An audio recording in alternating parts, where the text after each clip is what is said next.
dia a todos. Que a paz do Mestre Jesus possa nos envolver agora e sempre. A nossa preleção de hoje é extraída do livro Caminho, Verdade e Vida. Nós vamos falar sobre o capítulo 10, que se intitula Mediunidade. A gente vai ler um trechinho para a gente poder se situar. Esse livro ele é psicografado por Francisco Cândido Xavier e ditado pelo Espírito de Emmanuel. E nos últimos dias acontecerá, diz o Senhor, que do meu Espírito derramarei sobre toda a carne, em vossos filhos, em vossas filhas, e eles profetizarão. Vossos mancebos terão visões, e os vossos velhos sonharão sonhos. Isso aí está no livro Atos dos Apóstolos, no capítulo 2 e no versículo 17. Então, no dia de Pentecostes, Jerusalém estava lotada, repleta de forasteiros. Tinha os filhos da Mesopotâmia, da Frígia, da Líbia, do Egito, os cretas, os árabes, os portos, os romanos, e todos se aglomeravam na praça externa, quando os discípulos humildes do Nazareno anunciaram a boa nova, atendendo a cada grupo de multidão em seu idioma particular. Então, isso aí foi atribuído aos discípulos de Jesus com loucura, como embriaguez. Mas o que estava acontecendo ali era um fenômeno que Jesus já tinha prometido, o fenômeno da mediunidade. Porque ali tinha gente de tudo quanto é nação. E os discípulos falaram de uma língua que todos eles entenderam a boa nova, tudo o que foi passado. E essa boa nova, e essa tendência mediúnica, isso aí veio perdurando pelos tempos. E à medida que foi passando o tempo, ela foi se aprimorando. E chegou até aí, até nós, até onde nós estamos. E é para concretizar tudo isso que é para dar testemunho de tudo que Jesus falou quando ele disse que nós poderíamos fazer tudo o que ele fez e melhor. E muito mais também.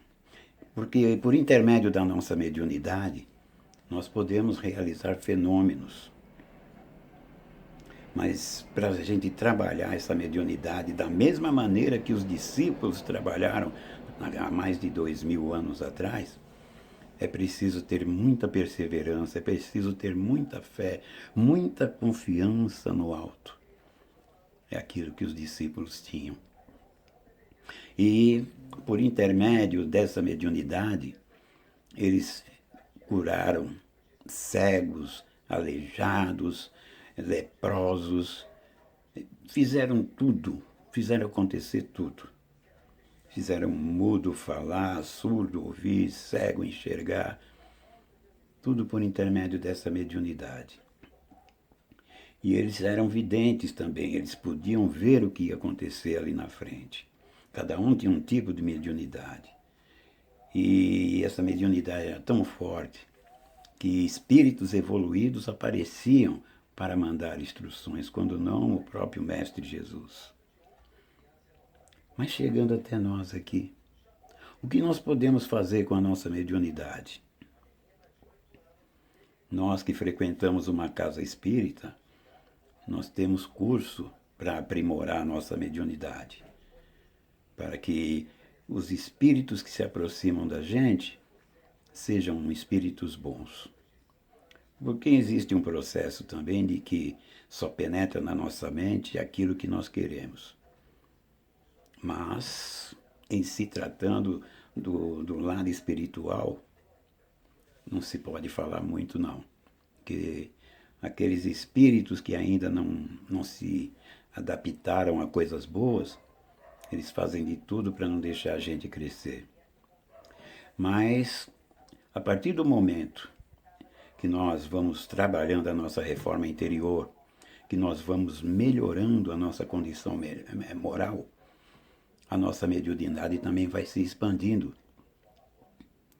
Nós temos que sempre estar alerta, fazendo as nossas preces, cumprindo as obrigações, seguindo as leis, seguindo os exemplos que Jesus nos deu, para que com isso nós possamos também angariar uma humildade. Eu acho que o maior médium que já existiu antes, há 2021 anos atrás, foi Jesus. E depois de Jesus, os seus discípulos. De lá para cá, nós temos muitos exemplos de mediunidade, Francisco Cândido Xavier, Divaldo Franco, Ivone Pereira e por aí vai. Uma característica desses médiuns, a humildade. Todos eles tinham a humildade fora de si. Não é que queria se aparecer, não. Aquilo estava de dentro do coração. Isso é resultado de muitas encarnações. A pessoa já sabia já o que ela veio fazer aqui. O Chico Xavier é um exemplo muito grande, é o nosso fora Jesus. O Chico é um modelo a ser seguido. A mediunidade dele era tanta que chegou um certo tempo, ele já não sabia quem era encarnado, quem era desencarnado. Mas tudo isso devido à humildade. Ele baniu o orgulho, baniu a vaidade. Ele podia ter tudo o que queria, da mesma maneira que Jesus, mas ele aboliu tudo isso para quê? Para viver em simplicidade. Para viver aquilo que Jesus falou. Para poder fazer parte daquilo que Jesus prometeu àqueles que seguissem os seus ensinamentos, àqueles que seguissem as leis do Pai. Chico Xavier fez tudo isso. A partir do momento que nós deixarmos de lado o nosso orgulho, a nossa vaidade, deixarmos de lado aquelas picuinhas que nós temos, aquelas desavenças que nós temos dentro do nosso próprio lar, aquelas olhadas de lado que a gente dá para aqueles companheiros, aqueles comentários maldosos que de vez em quando a gente faz. Quando a gente deixar tudo isso de lado, nós podemos nos equiparar um pouquinho com esses médiuns que eu falei, ou com os próprios discípulos. Então, que nós possamos usar da nossa inteligência, usar do sentimento de amor que nós carregamos conosco, para a gente perceber que nós somos centelhas divinas, nós podemos fazer muita coisa, nem no momento que nem esse que nós estamos vivendo, nessa pandemia, a gente tem que usar a mediunidade da gente para poder auxiliar aquelas pessoas que praticamente estão desistindo da vida, estão achando que Deus virou as costas para eles, estão achando que essa pandemia é coisa de Deus. Gente, Deus não tem tempo a perder com isso. Deus não para de criar, Deus não para de trabalhar. Então cabe a nós pegar e mostrar um pouquinho daquilo que nós temos dentro de nós através dessa mediunidade. A caridade é uma das coisas mais bonitas que nós temos para fazer.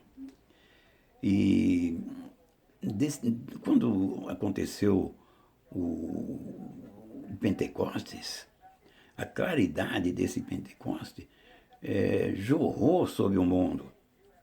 Entende? Correu o mundo, está em todos os lugares, em todos os países. Os discípulos que eram frágeis e indecisos ficaram meio assim, mas quando esse Pentecostes veio, eles criaram uma força que todo mundo invejaria. Eles quebraram as influências, fizeram muitas coisas, curaram os doentes, levantaram espíritos dos infortunados e falaram para os reis da terra em nome de Jesus, em nome do Senhor. Nós podemos fazer a mesma coisa. Afinal de contas, se pergunta para você, você é médium? Você que é espírita, você é médium? Eu sou médium. E como você está trabalhando essa mediunidade? Será que o dia de Pentecostes chegou até você? Chegou até nós? Chegou até todos os espíritas? Chegou a todos os cidadãos? A mediunidade é um dom que Deus deu para todo mundo. mas ela tem que ser aprimorada. E para aprimorar essa mediunidade, nós temos que, quando olharmos para o espelho, vermos a pureza, vermos a humildade. Quando olharmos para o espelho, ver a fisionomia de Jesus. Ou se não conseguir ver a fisionomia de Jesus, que veja a fisionomia de Francisco Cândido Xavier. Sinônimo de humildade. Então, que possamos usar a nossa mediunidade para o bem, que possamos usar essa mediunidade para ajudar os mais necessitados. É para isso que esse dom foi nos dado. Porque somos todos médiuns, mas de cada 100, apenas 1 ou 2 sabe usar a mediunidade. Então vamos aumentar esse contexto para 5, para 10, para os próprios 100. Fazendo o quê? Preces, vibrando, seguindo as leis, amando a Deus sobre todas as coisas e ao próximo como a nós mesmos. É isso que nós tínhamos para essa conversa de hoje. Espero que todos tenham atendido e vamos fazer valer a nossa mediunidade. Fiquem todos com Deus, muito obrigado e um ótimo domingo a todos.